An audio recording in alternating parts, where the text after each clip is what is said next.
एकही थेंब पाण्याचा वापर न करता खुसखुशीत आणि कुरकुरीत अशा कोबीच्या वड्या आपण आज केलेल्या आहेत. नमस्कार, मराठी कट्टा किचनमध्ये आपलं हार्दिक स्वागत आहे.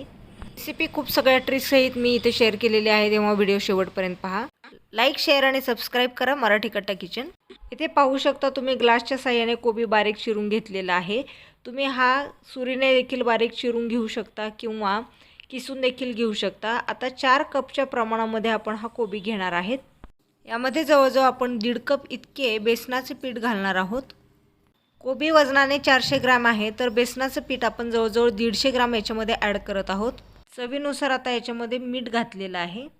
1 चमचा धनेपूड, 1 मूठ बारीक चिरलेली कोथिंबीर, 1 चमचा आपण इथे जिरे घालणार आहोत. आता चवीसाठी आपण याच्यामध्ये ठेचा घालणार आहोत. त्याच्यामध्ये 5 ते 7 हिरव्या मिरच्या, 1 इंच अद्रक, 10 ते 12 लसणाच्या पाकळ्या, 1 ते 1.5 चमचा तीळ. हे सर्व आपण मिक्सरला वाटून घेतलेले आहे आणि हे आता आपण याच्यामध्ये घालणार आहोत आणि हे आता आपण मिक्स करून घेणार आहोत. यामध्ये आपण अर्धा चमचा हळद आणि अर्धा चमचा लाल तिखट देखील घालणार आहोत. वड्या कुरकुरीत आणि कमी तेलकट होण्यासाठी आपण याच्यामध्ये 100 ग्रॅम तांदळाचं पीठ म्हणजे कपाने ते 1 कप इतकं तांदळाचं पीठ आपण घालणार आहोत. कोबीला अंगचं असं पाणी असतं, त्यामुळे तुम्हाला पाणी वापरायची याच्यामध्ये अजिबात गरज नाही. पण पीठ जर खूप कोरडं वाटलं तर 1 ते 2 चमचे आपण पाण्याचा याच्यामध्ये वापर करू शकतो.